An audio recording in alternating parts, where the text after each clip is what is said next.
자, 첫 번째 방법. 통 오겹살 400g을 준비한다. 뒤집어서 약 2.5cm 정도의 간격으로 깊게 칼집을 넣어준다. 물론 껍질은 자르면 안 된다. 이렇게 하면 고기 내부의 익힘 정도는 걱정 안 해도 되는 일종의 편법이다. 소금, 설탕, 오향분, 백후추, 그리고 소흥주를 배합해 럽을 만들어 고기의 껍질 부분을 제외하고 안쪽까지 골고루 발라준다. 물론 원하는 허브나 다른 럽을 발라줘도 상관없다. 껍질에 구멍들을 내줘야 되는데 껍질이 질겨서 이딴 포크 같은 걸로는 어림도 없다. 원래는 전문적인 도구가 있어야 하지만 방구석에 그게 있을 리도 없다. 왠지 십자군 전쟁에서 살라딘 부대가 썼을 법한 이런 칼로 마구마구 찔러준다. 이렇게 천공들을 내줘야 밑에 지방층에서 기름들이 빠져나와 껍질을 포슬포슬하고 바삭하게 튀겨준다고 한다.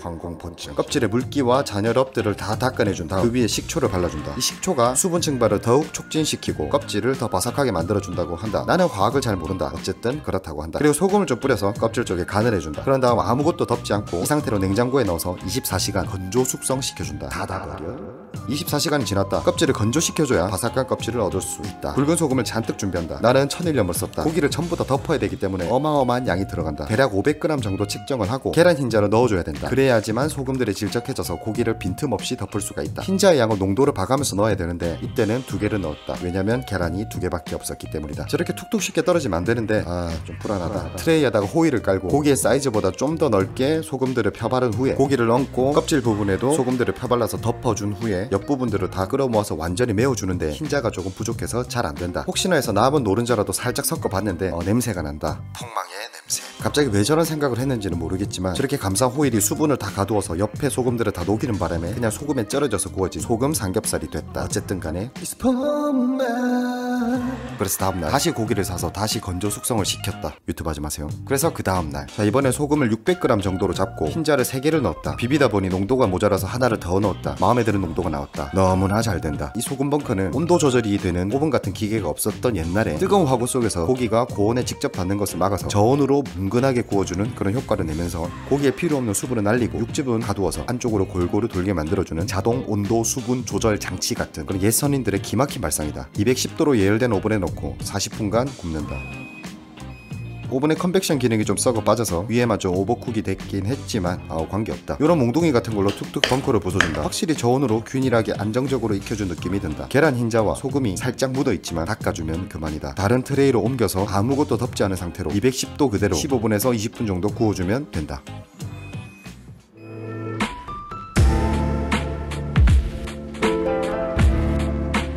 이 성공적인 씨우육은 껍질의 기포들이 매우 작고 촘촘하며 얇게 바삭거린다.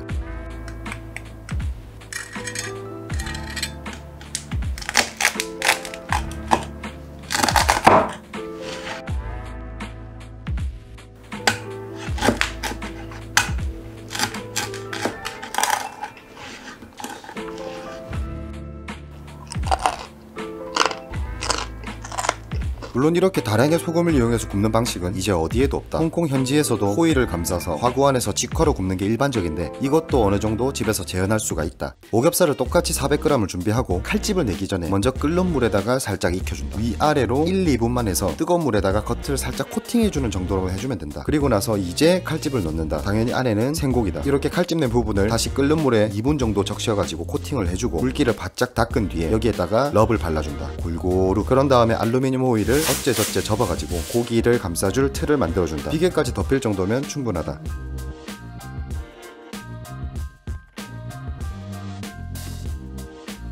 그리고 혹시나 있을 물기나 잔여럽들을 다 닦아내준다. 살짝 익혔기 때문에 이번에는 포크로 구멍을 내줄 수 있을 건데 안된다. 또다시 살라딘의 칼을 이용한다.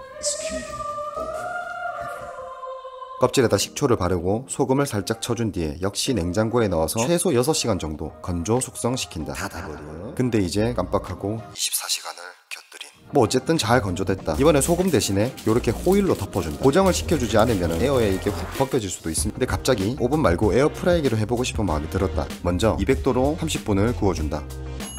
그런 다음 위에 호일만 걷어내고 200도로 20분을 다시 구워줘야 되는데 10분만 구워버려서 기포들이 올라오다 말았다. 괜찮다. 바삭한 식감은 완벽하다. 그래도 확실히 소금으로 한 것보다는 기포들이 좀 더 크고 색깔 또한 황금빛보다는 갈색에 가깝다.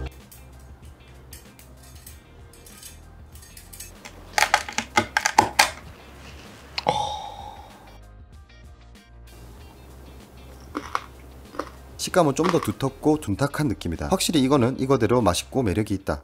그리고 대망의 디핑 소스, 쪽파 준비, 생강 준비. 본룸이라서 이거는 못하겠고 어쨌든 잘게 썰어준다. 생강도 스매싱은 패스하고 반으로 쪼갠다. 잘게 다져준다. 팬에다가 식용유 밥숟가락 6번 정도 소강불로 연기가 날 때까지 달구고 생강 먼저 넣고 30초만 볶은 후에 쪽파들을 넣고 5초 정도만 피리릭 날려준다. 바로 불을 끈다. 1, 2분 정도만 식혀준 후에 액상 치킨 스톡 2티스푼을 넣고 잘 버무린다. 원래라면 여기서 끝이지만 좀 더 가미를 해주었다. 꿀 1테이블스푼, 매실청 반 테이블스푼. 끝! 오늘은 홍콩보다는 마카오에서 자주 갔던 식당 느낌으로 한번 먹어본다. 양배추 볶음을 담고 싹 잡아서 밥 위에다가 올리면 끝이다. 난다요. 예전 그때 느낌이 난다요. 뭔가 좀 그립기도 하고 살짝 묘하다. 요런 둥그런 숟가락으로 먹는다. 한 입 제대로 먹어보자.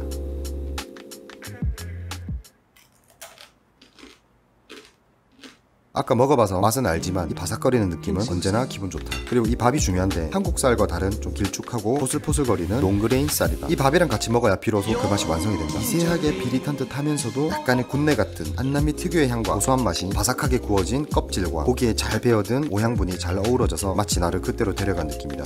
진정한 완성은 이 디핑 소스다. 원래 이 소스는 씨우욕이 아닌 막치까이라고 해서 이렇게 노랗게 만든 닭 요리를 찍어 먹는 소스인데 대부분 이 씨우욕과 막치까이 그리고 차씨우 우리 구이를 갖다가 쭉 걸어놓고 같이 팔기 때문에 이 소스를 달라고 하면 좀 주거나 내가 갔던 식당은 셀프로 쭉 구비를 해놓는다. 못 모르고 이 씨우욕을 찍어 먹었는데 궁합이 아주 기가 막혔다.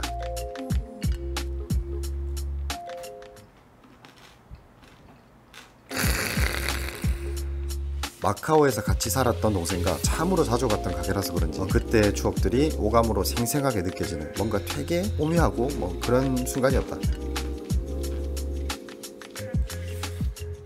하지만 나는 차슈를 좀 더 좋아했다.